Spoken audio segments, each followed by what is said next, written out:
On a night where Caitlin Clark goes off for 27 points and 15 assists, she's not the story. It was all about Hannah Stuelke as number 2 Iowa rolls against Penn State. On the other side, the men, are we saying season over? Today, Locked On Hawkeyes. You are Locked On Hawkeyes, your daily podcast on the Iowa Hawkeyes. Part of the Locked On Podcast Network, your team every day.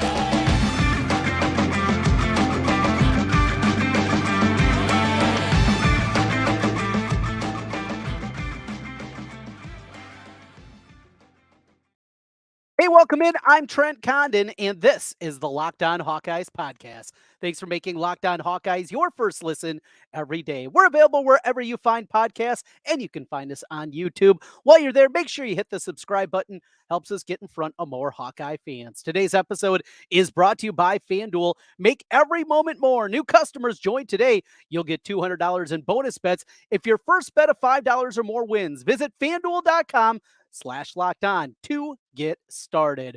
Well, quite the night for the women's team as the number 2 Hawkeyes roll against Penn State, a dominating 111-93 win.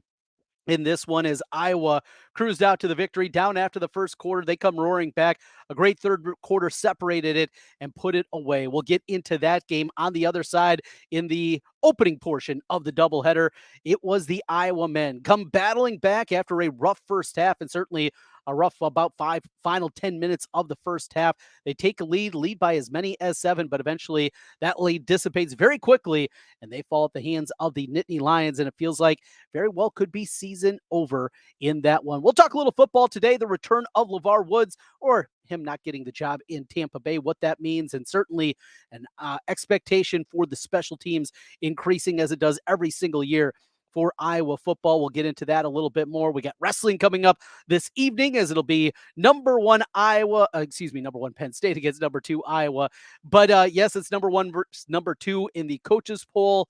The gap, though, between those two teams, certainly very significant. Let's open with the happy thoughts. And happy like Hannah.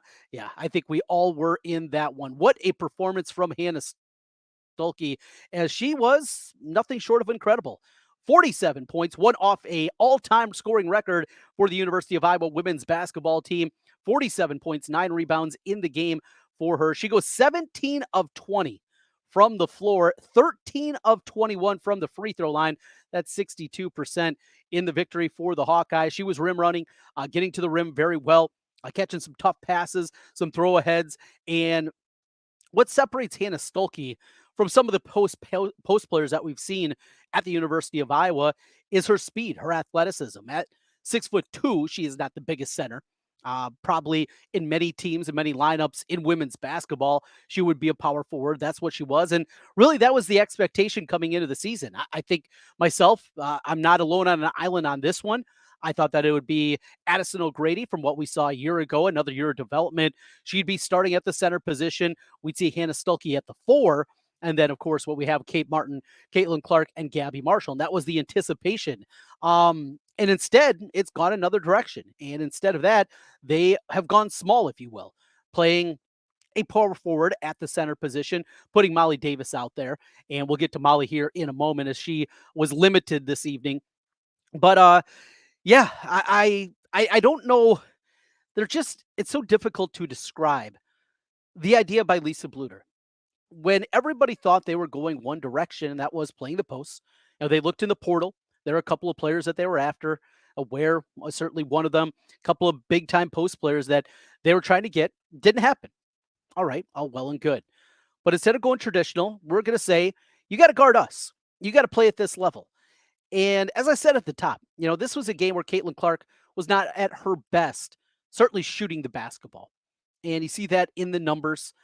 She hit some tough shots, a couple of deep three-pointers with hands in her face, and that's what she's going to do. But overall, in a night where Caitlin Clark goes 8 of 23 from the floor, makes a lot of free throws, but also 4 of 14 from downtown. I mean, that means from inside the arc, she was 4 of 9. That's just not what we're used to from Caitlin Clark. And to have a game like this against a Penn State team that has certainly improved a ton, I think says a lot about this team. I mean, the ability for this team to go out and time in and time out, just play at a high level. Yeah, they blew the lead late against Ohio State. It was a tough loss. They got beat by really one post player in that game late in the basketball game and still had opportunities to win. That's something that gets lost with overtime losses. They had chances to win that basketball game in a day that they didn't play very well on the road in a tough environment against Ohio State. They've gone out there and they answered and responded in the loss to Kansas State, avenged that loss down in Florida. That was the only night where really this team played poorly. And you think of the pressure that is on them. This is, of course, the Caitlin Clark show, but this is a program. Everybody else is also playing through these things and going into environments that are incredibly difficult, playing in front of the home crowd. And it's going to be sold out. And there's going to be 15,000 people in the building every single time that you take the hardwood. There's pressure that comes along with that. And this team has been able to answer that pressure and the calming influence of Kate Martin and just how good she was and doing those little things and the dirty work inside. 16 points and 16 rebounds for Kate Martin. And so many of those, in traffic, giving up size, being able to do that. The other part is with Molly Davis not playing much tonight, is we got to see even more Sydney Fulter. And Fulter eventually fouled out of the game, but she just does what she does. She's 5'11". And she's such a good rebounder. She's so smart. Hit that corner three to end the third quarter. She's just an incredible player. And you do wonder. We saw a late three from Gabby Marshall in the game, but if that shot continues to struggle, if that's the direction that they decide to go and get a Fulter out there, she's incredible. She really is. And for an undersized player playing the kind of position that she is, nothing but kudos to her. I mean, absolutely great performance. And just like her game, like the way that she plays, the toughness that she brings in, and they need that from time to time. Now, this is a team that has been known for years as more of a finesse team, really good offensively, but when you need to stop, you need to be able to grind it out. That hasn't always been the calling card for this Iowa women's team, and they were able to do it. Feuerbach played a bunch, 3 assists in the game, couple of rebounds. She was able to help out on that end of the floor. Everybody got in there. I thought O'Grady, once she got a couple of minutes, she was pretty good. And that's the other part. At some point this season, you're going to need a performance from Madison O'Grady.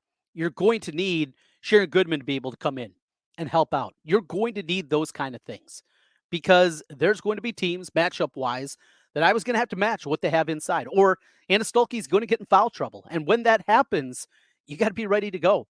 And the great thing is when they've been answered, they've been out there. Now, there might be a game where McCabe needs to knock down a three-pointer. And on and on. This team has delivered everything that is expected. And heard a really good conversation the other day with Scott Docterman and Chad Leistikow over with the Iowa Everywhere podcast. And they were talking about something that really rings true. If you've been listening here to Locked On Hawkeyes for a while, you've been hearing me in my 20 years of doing radio. Now, I reference a lot growing up and what it was for me to grow up in the 80s, where the only thing that we could watch was Iowa basketball, Iowa men's basketball. And during the winter months, that was the only sport on TV. We had 3 channels. And I knew on Thursday nights back in the 80s, I knew Iowa basketball was going to be on. And to have that and the connection that built for me. And now you think of the young people that are developing that. And not just the young ladies that are doing it, but also the young men. I had a buddy from college, Shane, I saw on Facebook after the game. And picture of him at the game with his son and getting an autograph. And it was on TV, in fact, on top of it, from Caitlin Clark after the game. And that moment, how that's going to ring true and how this is becoming so much bigger and the importance of what we're seeing. It's amazing. As I've continued to say, and I think it's incredibly important to continue to say, we're seeing something that we're not going to see again in our life. There is not going to be a moment like this. Could this program continue and play at a high level and compete in a year-in basis or have another run to another Final Four? Absolutely. That very well could happen. But not with the transcendent star. Not with somebody that sells out the building every single time that they go out. We're not going to see that again. We're in February. And as the days tick down and the games dissipate, we're going to have fewer and fewer of these opportunities. Enjoy it because it's really, really fun. Not very fun watching the Iowa men fall at Penn State. We're going to get into that one next. Break things down, plus some football and wrestling talk. We got a busy one here on a Friday edition. This is the Locked On Hawkeyes podcast.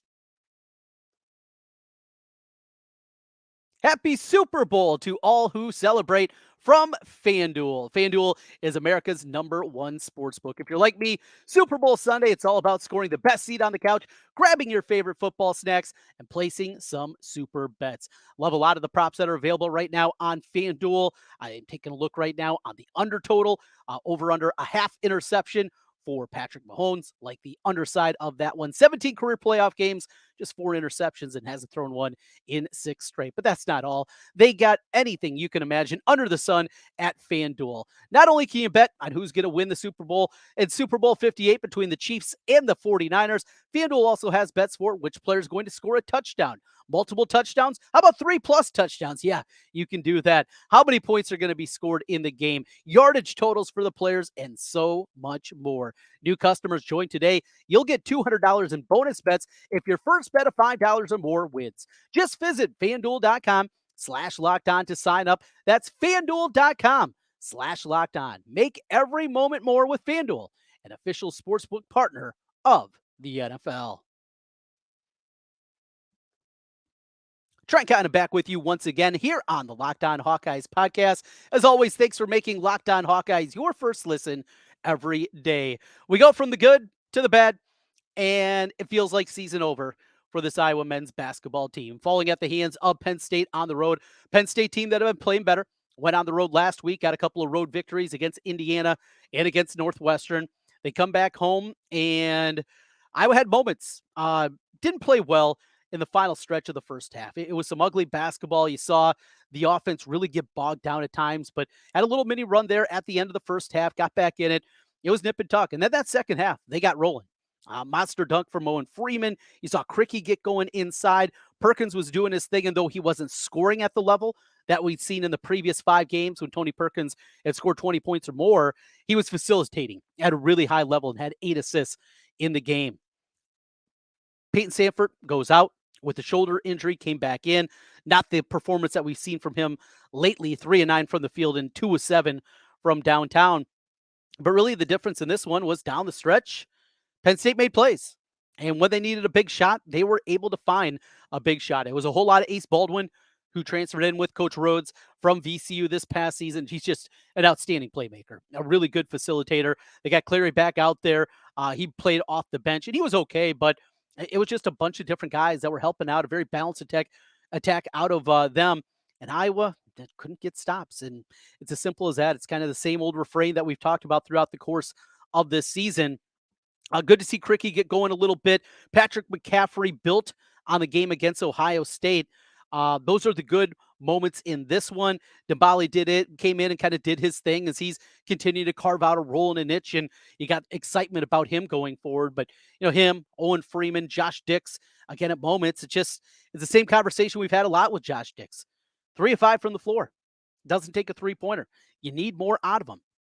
Every time Tony Perkins was getting the ball, Penn State, their game plan was, we're going to get it out of there. We're going to double team him hard. And that's part of the reason that he had 8 assists in the game, is because of the defense of Penn State and what they were doing to get the basketball out of his hands. Now, this is a team that still can play a very entertaining brand of basketball, but where is it going to end? Well, what you're hoping for now, realistically, is that they can get to the NIT. And the NIT rules have changed this season, so getting in is a little bit easier than it was in the past. Over the past 7, 8 years, they changed the rules where if you win your conference in the regular season, this goes for the mid-majors and the low majors, you win your conference in the regular season but don't earn an NCAA tournament bid, you're automatically into the NIT. Not the case anymore. They do have a few automatic bids for those teams, but not everybody is going to give that opportunity. What does that mean? Well, more teams from power conferences are going to get invites to the NIT. As they sit at this point, the remaining schedule over the final 8 games of the season. Super Bowl Sunday against Minnesota, back at home. Game that, again, you should win. You already beat them on the road. Gophers are playing better, though, themselves.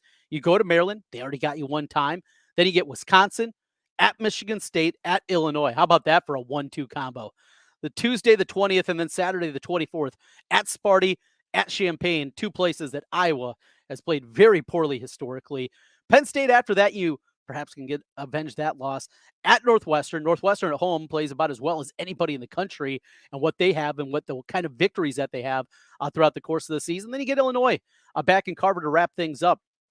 on the final night of the regular season on Sunday, March 10th. Man, that's a long ways away. Push back a week here, the way the calendar falls, and we still got a lot of basketball in front of it. 8 games to play. Realistically, if I was going to be an NCAA tournament team, I think a minimum, they probably got to be 6-2. Not only be 6-2 in that stretch, but there have to be some big time quality victories. I mean, you're talking about adding quad wins. Now, if you put that kind of record together, well, sure, you're going to get there. I hate to say this team can't do it, but this team can't do it. They're not going 6-2 with that schedule down the stretch, even in a down Big Ten. So it's time to change the equation and what we're talking about. And another component to this is if we continue down this path, it's time to see what you have at the point guard position. Josh Dix, you know, got a dude there. Tony Perkins, is he going to come back for a bonus COVID year in his 5th year? I hope so. Donate to the Swarm, make that happen, and hopefully get him back for another season, because Tony Perkins and the way that he has become such a consistent threat throughout the course of the season, you'd love to see him with another year. You're very excited, obviously, about Owen Freeman, DeBale. How about Price Sanford tonight?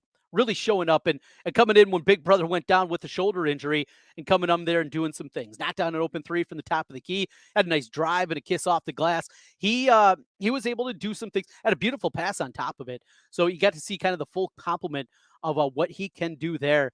It's about these young guys now and the development, and seeing Brock Harding. Is he going to be the answer at point guard going forward? Is there anything left that you could try to figure out and try to salvage at this point with Desante Bowen? Desante Bowen, not out there a whole lot tonight. When he was out there, the defense wasn't very good. Offensively, getting caught under the rim. It just kind of many of the same things that we've seen from Bowen in the past. So you want to see if there's anything there. You're excited about the pieces. You got a nice recruiting class, a 2-player recruiting class coming in next year, and you have that component here, but it's about thinking about what is next. And another big question that remains out there is what's going to be next for Fran McCaffrey. Fran McCaffrey, if this season ends the way that I think most of us anticipate, and that is short of an NCAA tournament bid, that is not enough for a firing. I understand the frustrations, not getting to the second weekend, but the consistent level that this program has got back to, it's back to the level they were in the 90s under Dr. Tom. Not the early time, not when the guys over my shoulder there, Roy and BJ and Ed, when they were around in his first 3 seasons. Not at that level, but the level after that. That's where they are. A team that can get to the tournament more years than not, that can win a game when they get there. But that's it. And that's what Iowa basketball was. And maybe that, short of doing something completely different, maybe that's a realistic ceiling for this program. But when you think about Fran, he's got his youngest son, Jack, finishing up his junior campaign here this year. One more season to go. Is that the time to make a move? After, obviously, the accident that Jack was involved in, you have that component to it. Patrick and the struggles that he's had both on the floor and then everything that he's had to deal with off of the floor. Now, Connor's now off, working for an NBA team. You just wonder if Fran either would like to try to go back home, go back to Philly and do something there. Is there one of the big 5 programs that are going to be looking for a coach and they go the direction of bringing him home? Is that a possibility? Is there a landing spot? Or maybe he just says, he's in his mid-60s now. I'm ready to move on. And I'll watch Jack play his final season at the high school level, watch him at the collegiate level, be able to follow him around and just do that as a parent, not as a coach, but do it as a parent. That's something I think that is lingering in the back of the mind for a lot of people. We see what the attendance is in Carver. After watching a sold-out Carver-Hawkeye Arena tonight and seeing what it's like for the women's game, and then you have the men's game. And it's just not good. I mean, the fan base has checked out. And maybe there's only a certain level, of fan base that you have anymore for college basketball.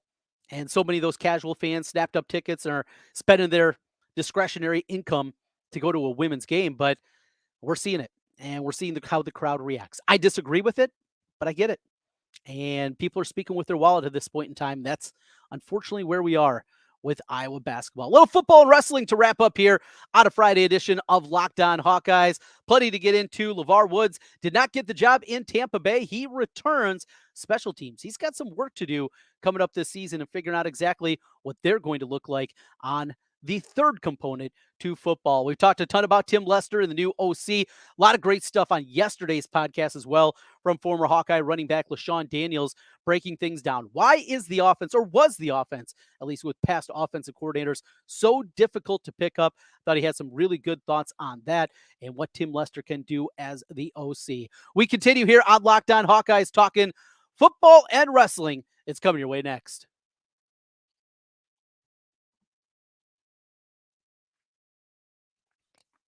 Trent Condon back with you one final time. This is the Locked On Hawkeyes podcast. As always, thanks for making Locked On Hawkeyes your first listen every day.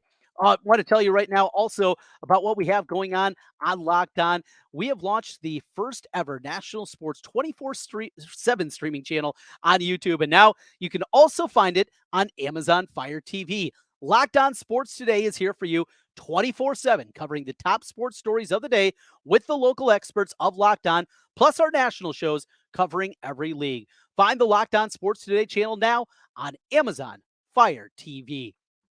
Football, Levar back. Good news. Definitely something to be excited about. Levar Woods coming back. Another thing that we talked about yesterday, and you look at Levar and what he does with the special teams. All right, you think of the coverage units. A lot of linebackers out there, those kind of guys, some defensive backs. You have that component to it. You have when you're setting up for a field goal. All right, you got offensive linemen out here. They're doing that. You got return guys that you got to deal with. You're talking about just a myriad of different players. And then, of course, the specialists, the kickers and the punter. Well, Torrey Taylor departs. We got a new Aussie coming in that's going to be helping out doing the punting duties. But there's no absolute about somebody coming in from Australia and being very good. A couple years back, Iowa State had an Australian punter, and the guy stunk. So there's, it doesn't mean that this is going to be an automatic, and it's something different. I mean, picking up just the intricacies of the punting game and getting a snapback and getting it off in time. And it's not just about hang time; it's also about getting the punt off quickly and those kind of things that he's going to have to deal with. And then what happened at the end of the season with field goal kicking? It collapsed, and it was quite befuddling because we saw a team that appeared to not only have their kicker, but probably have their kicker for the next, well, 3 seasons at that time. And it just fell apart. And because of that, you're definitely left wondering with that, what this is going to look like for the squad, what they're going to be going forward. You go back to the Black Friday game. You had a couple of kicks go out of bounds, and you're wondering what's happening. You had a missed field goal. And then come trotting out there, it's not Drew Stevens, who looked to be destined to be an all Big Ten kicker. But after the 2 misses in the kick out of bounds, it's a guy that nobody knew. Meter comes in, Marshall Meter, from Central Michigan, just as a depth piece for one final go around. And walking into that situation was incredible. If the field goal was from 42, I don't know if it would have got there, but it was from 38, and on a cold day, he gets a walk-off victory for Iowa in a crazy game. Look, Meter's not around anymore. At least I don't believe he has any eligibility. You have to figure out Drew Stevens. I mean, that's what you have to do. So Levar Woods has got a lot on his plate.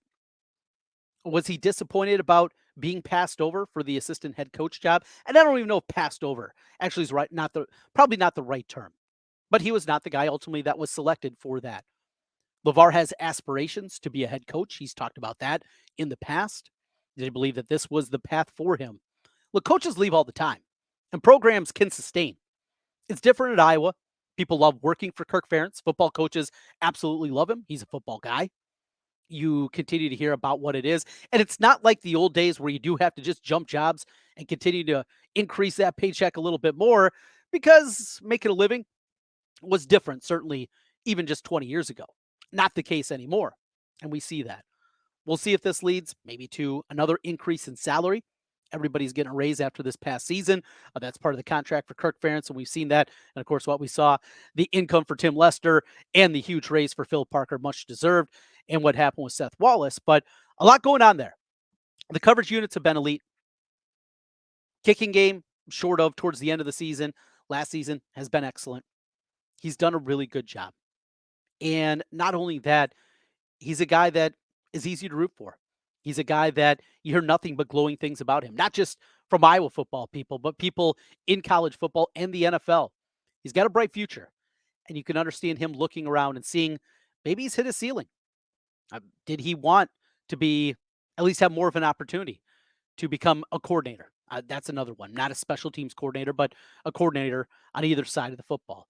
Things that we don't know. It's all speculation at this point, but really, really big. And we wrap up with wrestling. It's number one versus number two, at least in one of the polls.